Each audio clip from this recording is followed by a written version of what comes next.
En un mundo saturado por ideas en conflicto con los grandes principios de la palabra de Dios, precisamos de una cosmovisión que mantenga viva la luz de la verdad. Por eso, presentamos Fe y Sociedad, un programa de análisis de temas de actualidad a la luz de la Biblia con los pastores Héctor Delgado y Dauris Contreras.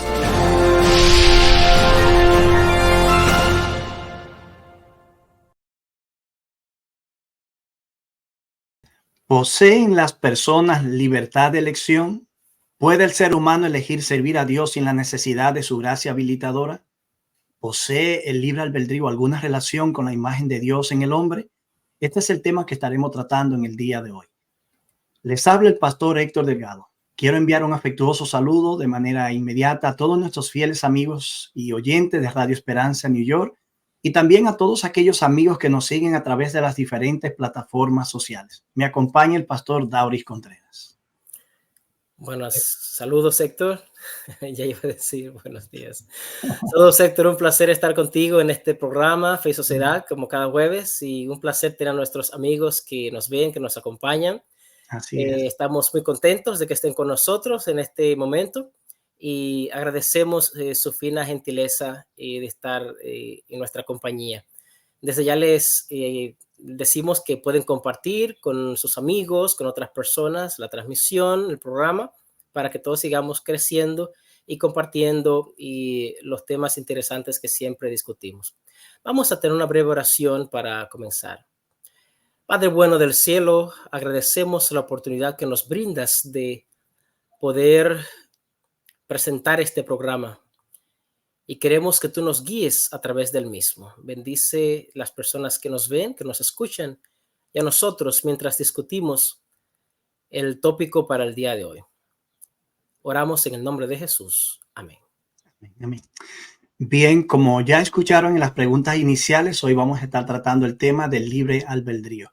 Y al hablar del libre albedrío, la capacidad de elegir que tienen las personas, conviene señalar que existen otros dos conceptos que son afines y que deberíamos quizás explicar brevemente. Cuando hablamos de libertad de elección o libre albedrío, estamos hablando de la facultad de escoger o elegir entre dos o más posibilidades existentes. Otros dicen o añaden una partecita aquí diciendo sin cohesión externa, es decir, una elección libre y voluntaria.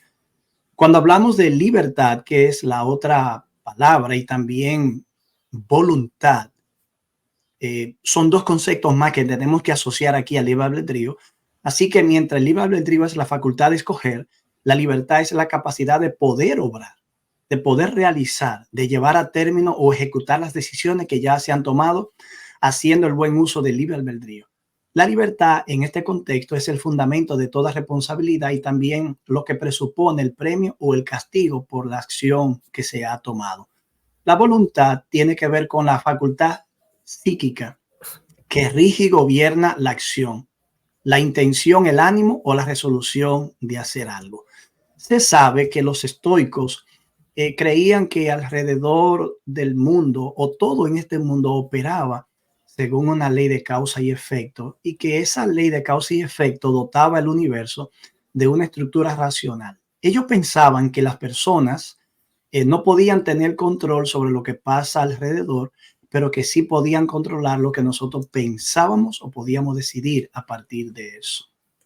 Así que, David, con estas palabras iniciales, estamos abriendo el tema que tenemos para hoy y que creo que será de mucha relevancia para todos nuestros oyentes. Yo creo que sí, Héctor. Y la semana pasada estuvimos hablando acerca de la predestinación como el concepto religioso. Y tocamos en algún momento el aspecto del determinismo. Tú mencionabas ahora mismo lo que presentaban los estoicos y ese puede ser parte del fundamento filosófico de la teoría del determinismo. Sin embargo, hay otros elementos científicos también que influencian la idea en nuestro tiempo moderno. Y es lo siguiente. Nosotros como seres humanos, en nuestras interacciones personales, actuamos y damos por sentado la libertad, el libre albedrío de las cosas que hacemos. ejemplo, nosotros persuadimos a los demás a que puedan apoyar nuestras ideas cuando tenemos algún plan o propósito. Ese acto de persuasión implica que la persona pueda aceptar o rechazar lo que nosotros proponemos. Cierto. Ahora bien, cuando vamos al campo de la ciencia, las cosas no son así, debido a que el mundo natural ya actúa bajo ciertas leyes que son universales. Y esas leyes son las que rigen el mecanismo del funcionamiento del universo. Entonces, cuando vamos al punto de vista científico, algunos científicos dicen que de igual manera como la naturaleza tiene leyes que rigen su mecanismo, el ser humano pertenece a esa naturaleza y por lo tanto sus actos están predeterminados por leyes que ellos no pueden controlar. Entonces tenemos el dilema de si el ser humano y las acciones que él hace ya están predeterminadas, si no podía elegir, no podía hacerlo de otra manera, hay fuerzas más allá de su poder que puedan controlar eso. Entonces eso lo libera de responsabilidad. Sin embargo, este elemento del determinismo lleva a otras personas, Héctor, a otro concepto que hablamos de ese concepto como el fatalismo. Fatalismo, ¿verdad? Viene de fate, fatalismo, fate. Y la idea antigua de los griegos y después los romanos, que los romanos la cambiaron por fortuna. El asunto es que el fatalismo viene de la impotencia de no poder controlar eventos que vienen a tu vida o que ocurren. ¿Y qué ocurre con el fatalismo? Entonces es la noción de que, bueno, ya todo va a pasar como va a pasar, no hay nada que yo pueda hacer. Y este tipo de ideas ocurre mucho, por ejemplo, en la guerra o en los lugares donde hay mucha miseria. En la guerra, por ejemplo, el soldado en cualquier momento sabe o que lo pueden matar o que él puede matar a alguien y pues se entrega ya a lo que venga, toma lo que venga de cada día. Entonces, esta idea del fatalismo está enlazada mucho con el asunto del determinismo. Y entonces, este tipo de ideas, Héctor, de alguna forma afectan el estado emocional de muchas personas frente a diferentes circunstancias que la vida le trae, frente a diferentes eventos, los cuales la persona tiene que enfrentar. Por lo tanto, el tema que estamos estudiando es un tema muy importante. ¿Por qué? Porque puede ayudar a alguien a dos cosas. A entender que tiene una responsabilidad con el mundo y con los que están a su alrededor y con sí mismo. Y también tiene una responsabilidad más allá de sí mismo delante de Dios. Y no es un ser que está solo. Y por otro lado, estuve leyendo y el asunto del fatalismo es muy aceptado, especialmente por ciertos tipos de personas que tienden a culpar o a achacar ciertas consecuencias a otras fuerzas foráneas a sí mismo. De modo que como que sacan la mano, encuentran como un alibi, un argumento para no hacerse responsables por algunas cosas que ocurren en este mundo. Sabes, Dauri, que antes de ser cristiano, de relacionarme con las creencias que ahora tengo, recuerdo haber sostenido una conversación con un amigo que me hablaba de que cuando un amigo nuestro falleció, entonces él decía que eso fue el destino. Y yo recuerdo que a mí me resultó chocante que él atribuyera al destino como algo que inevitablemente tenía que ocurrir, como que eso no se pudo evitar. Y yo recuerdo que yo no me sentí conforme con esa idea. Yo no había estado leyendo sobre estos asuntos, pero a mí me costó bastante tener que aceptar que la muerte de ese amigo nuestro que ambos apreciábamos era el resultado inevitable de algo que no pudo ser de otra manera.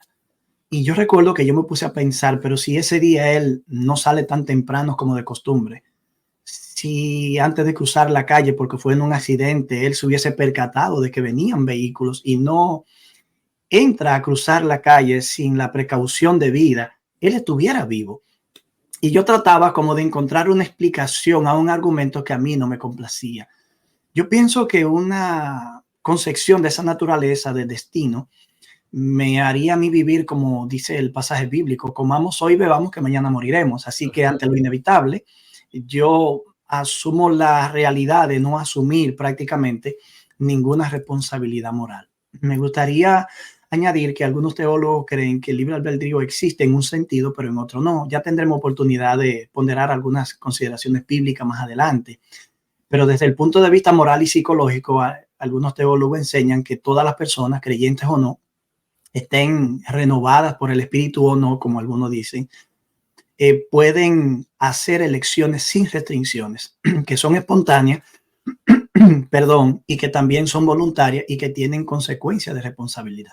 Eso es correcto. En el sentido metafísico, algunos creen que ningún acontecimiento futuro es indeterminado con respecto a Dios, porque como Él todo lo sabe con antelación, y en cierto sentido creen ellos que lo ordena todo de antemano, todas las acciones futuras de los hombres no son indeterminadas y por lo tanto tampoco son impredecibles.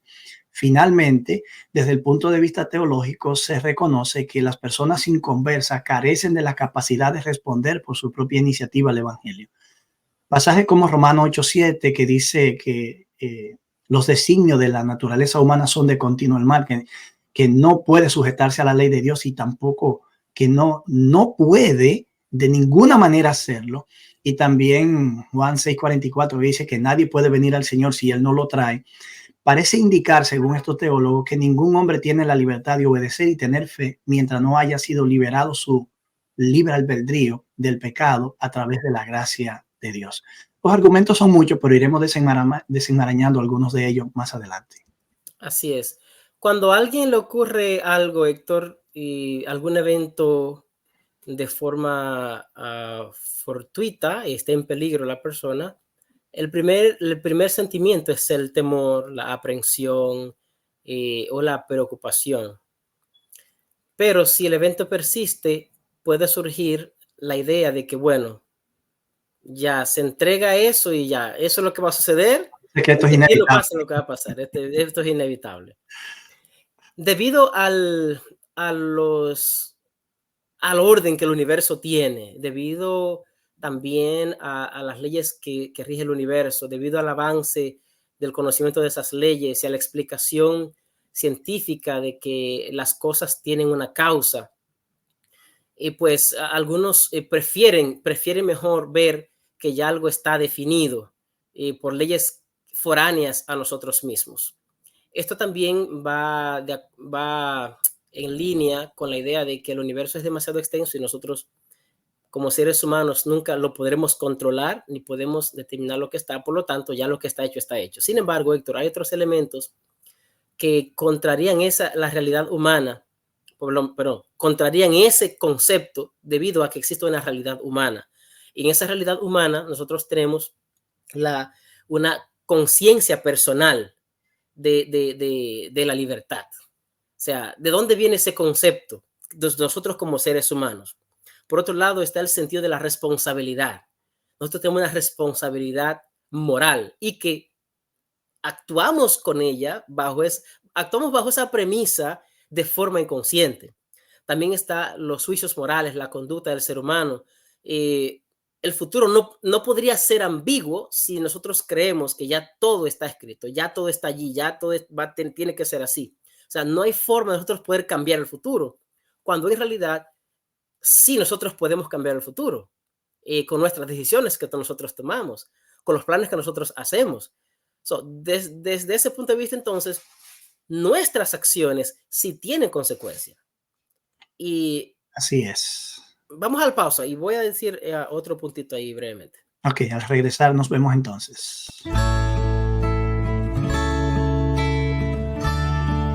Amados, amémonos unos a otros, porque el amor es de Dios.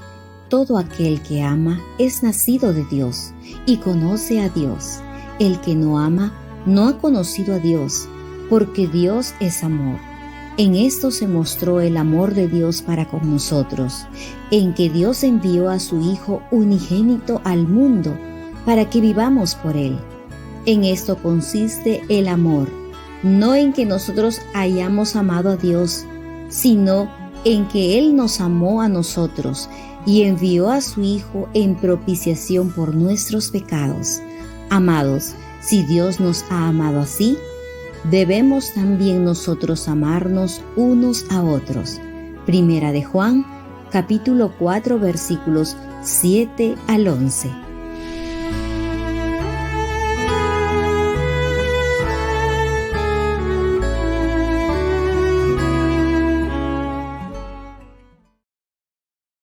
En el programa de hoy estamos estudiando el libre albedrío y hemos podido hacer ya algunas interrogantes de si el hombre realmente es libre para tomar decisiones.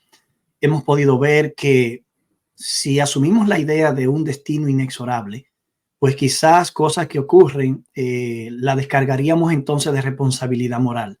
Pero lo cierto es que hasta aquí, aunque no hemos estudiado evidencia bíblica contundente, sí hemos llegado a la conclusión de que de alguna manera las decisiones que yo tomo repercuten en los eventos que pueden determinar el rumbo que tomará nuestro mundo en algún momento.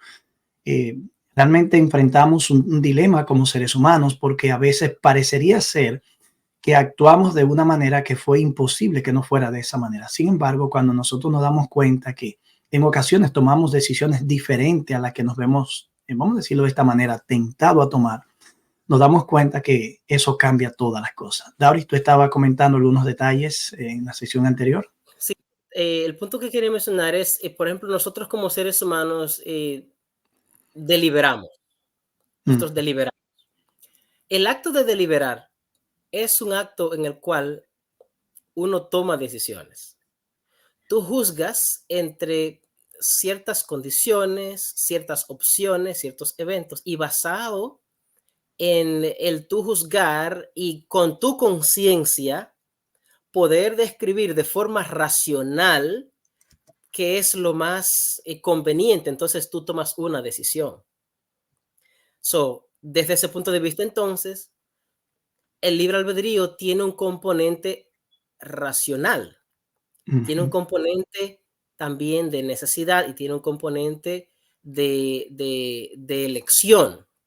Por otro lado, el otro concepto, Héctor, es el concepto de alcanzar cosas. Si ya todo está como está, no hay necesidad de que yo me faje a estudiar, me faje a investigar, porque al final todo lo que yo pueda adquirir, yo lo voy a adquirir ya, porque si es escrito que yo la quiera, ya lo voy a adquirir. Bueno, Lauris, imagínate que yo no estudio y de pronto aparece un título colgado en la pared, porque era inevitable que eso ocurriera. Entonces, yo no estudié y el título de pronto está colgado allí. Precisamente. Entonces, es evidente que aunque pudiéramos decir que el determinismo puede aplicar cuando tiene que ver a leyes ya de la naturaleza, del mecanismo del funcionamiento del mundo natural, no opera así con los seres humanos que tienen una conciencia, que tienen un elemento moral en su existencia. Y eso hace la diferencia del mundo natural inanimado y el mundo humano, del ser humano, porque ni siquiera los animales que se mueven tienen esta capacidad, solamente nosotros como seres humanos. Y pues allí entraría entonces ya otros temas como el tema de la naturaleza del ser humano, si nosotros evolucionamos de animales, si somos animales superiores simplemente. Entonces, todos esos aspectos estarían envueltos en la discusión del tema de la libertad de elección. Si nosotros creemos que el ser humano es un ser humano creado, es un ser humano diseñado por una inteligencia más allá de la que el ser humano tiene, y si el ser humano tiene algunos elementos morales, ¿de dónde sale esa conciencia moral de la humanidad? Los animales no tienen esa conciencia moral. Los evolucionistas pueden decir que, bueno, eso fue desarrollándose a medida que el ser humano evolucionó por las necesidades que tenía de compartir o protegerlo de su grupo, lo que es cualquier idea que los evolucionistas tengan para poder explicar este fenómeno. Es evidente que el aspecto moral y todas las ideas que nosotros tenemos de libertad, sentido de justicia y de otras cosas morales, evidentemente apuntan a que recibimos eso de aquella inteligencia que nos creó. Ese comentario que tú haces nos lleva al aspecto de la imagen de Dios y el libre albedrío. Si el ser humano tiene libre albedrío, y estamos claros en eso de que lo tiene, se debe precisamente a que porta la imagen divina. El hombre fue creado a la imagen de Dios, y aún después de la caída, que esa imagen queda estropeada, malograda en el ser humano, esta no desaparece totalmente. El Nuevo Testamento y la Biblia en el Antiguo Testamento también, por ejemplo, Génesis 9:6 y Primera de Corintios 11:7, así como Santiago 3:9, enfatizan que el ser humano sigue siendo portador de la imagen de Dios, que fue creado a la imagen de Dios. Y eso nos recuerda que cuando Dios creó al hombre, evidentemente creado a su imagen, tenía la capacidad de elegir. De manera que una cosa nos lleva a la otra. Cuando Dios colocó a Adán en el Edén, que le dijo que de todo árbol del huerto podía comer, pero del árbol del bien y del mal no comería, porque el día que de él comiera moriría, es evidente que si el ser humano no hubiese tenido la capacidad de elegir libremente, tomar una decisión entre una opción u otra, que aquí tiene dos, el árbol de la vida y que debe comerlo, y que debe comerlo, y el árbol de la ciencia del bien y del mal, que no debe comerlo. Uno se pregunta, ¿realmente no sería una completa pérdida de tiempo que Dios le dijera esto si el ser humano no tenía libertad de elección? Claro, Incluso, y después de la caída, mencionemos por ejemplo el caso de Caín. Cuando Caín estaba ya deliberando, como tú dijiste ahorita, en su mente, un acto que Dios ya podía ver en su infinita sabiduría. En el capítulo 4, versos 6 al 7, Dios le dijo a Caín, ¿por qué tú te has enfurecido así? ¿Por qué ha decaído tu semblante? Si tú haces lo bueno, tú no serías enaltecido, pero si no haces lo bueno, el pecado está a la puerta y te seducirá. Y tú lo puedes dominar. Tú debes enseñorearte de él. De manera que aún en su estado caído, si bien la imagen de Dios está deteriorada y la libertad de elección está deteriorada, tampoco significa esto que está desaparecido totalmente. Bueno, es claro. Está presente allí todavía, pero obviamente, así como el hombre está esclavizado del pecado, también toda la dinámica moral del ser humano y psicológica que tiene que ver con el libre albedrío también está en cautividad. Pero evidentemente, ante la interpelación divina, el ser humano puede ser movido a tomar una decisión. Eso es correcto. Eso es muy correcto, Héctor. Y yo quisiera añadir que, aparte de eso, también es cierto que nuestras decisiones pueden ser causas que tengan efectos positivos o negativos en nuestro futuro. Eso implica, el acto de decidir implica libertad, libre albedrío. Y lo que nosotros hacemos naturalmente va a tener un impacto en el futuro. Lo que yo construyo, y yo lo construyo a través de toda mi vida. Tú no puedes sembrar limón y cosechar mangos. Naturalmente. Lo que tú siembras naturalmente vas a cegar. Por lo tanto, es evidente que el libre albedrío que nosotros tenemos es una realidad y no podría ser de otra manera. En la Biblia nosotros encontramos ese elemento. Ya te has mencionado el caso de Caín, el caso de Adán y Eva. A través de toda la Biblia, tú puedes notar también que Dios llama a los seres humanos a que dependan de él, a que confíen en él, a que le sigan a él. Y ya después del pecado, el ser humano pues tiene esa elección. Y Dios le dice, mira, delante de ti yo pongo el camino de la muerte, el camino de la vida, el camino de la muerte. Yo te aconsejo que tú elijas el camino de la vida para que vivas. Pero yo te aconsejo, yo no puedo tomar esa decisión por ti. Escoge tú. Escoge tú. O sea, hay una parte que el ser humano tiene que hacer.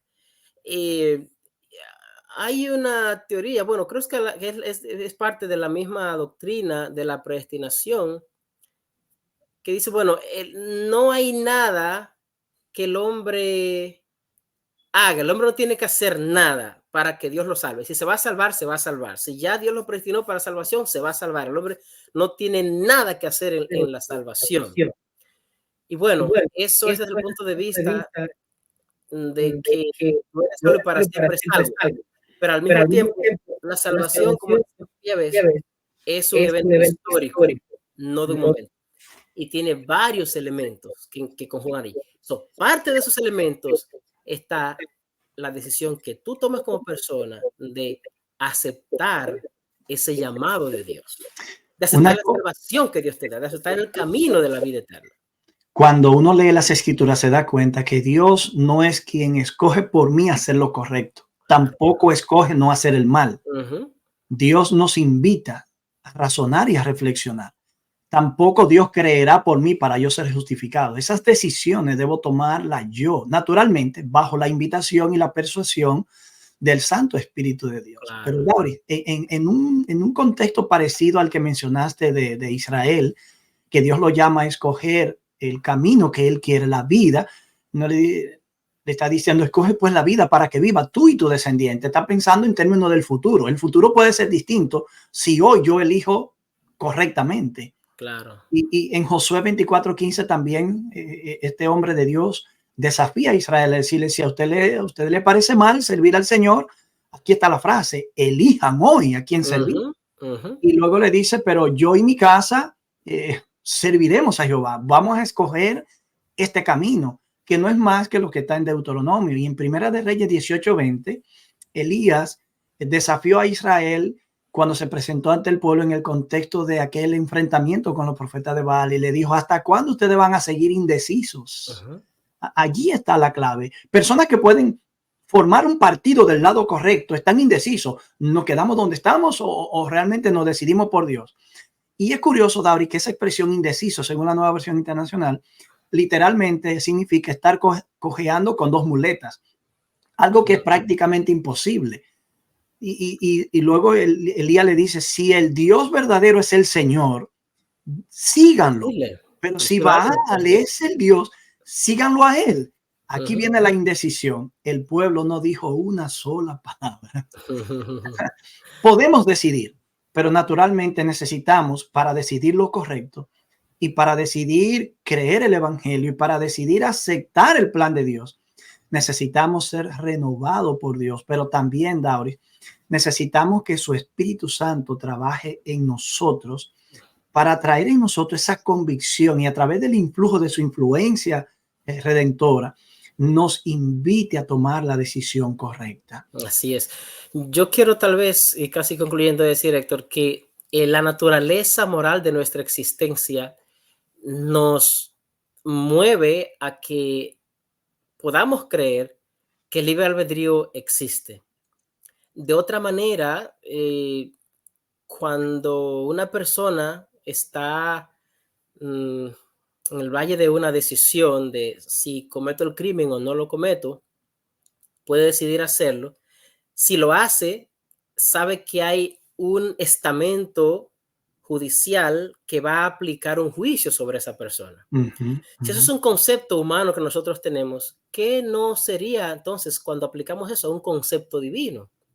Nosotros tenemos una elección que tomar, tenemos el libre albedrío, un libre albedrío, pero al final, dado a que estamos en un contexto de pecado, un pecado que trae destrucción y que tiene la intención de destronar a Dios, entonces es evidente que nuestra decisión que nosotros tomamos al final tendrá una consecuencia y seremos juzgados por la elección que nosotros hayamos hecho. ¿Por qué? Porque vivimos en un mundo moral en el cual Dios es el legislador y es el juez. Por lo tanto, usemos el libre albedrío para tomar las mejores decisiones para nuestra vida presente y para nuestra vida futura.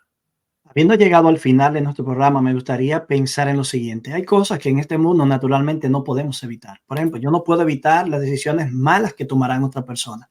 Correcto. Pero si está cerca de mí, quizá bajo mi influencia, puedo evitar que eso ocurra. Pero ya, por ejemplo, un gobernante en otra nación, declarar una guerra a otra nación, quizás eso está fuera de mi capacidad. La muerte misma en su momento llegará a mí a ser mi experiencia. Eso yo no lo puedo evitar. Lo que quizás yo puedo evitar es que eso ocurra antes de tiempo, por mis malas decisiones, por mis desaciertos. Y sí hay cosas que podemos evitar, pero otras no. Ante lo inevitable, nosotros nos aferramos a la voluntad de Dios y a la seguridad que trae la protección que Él puede brindarnos a nosotros y las garantías que ofrece su plan de salvación. Así es. Una cosa resulta clara. Dios nos creó con la capacidad de elegir.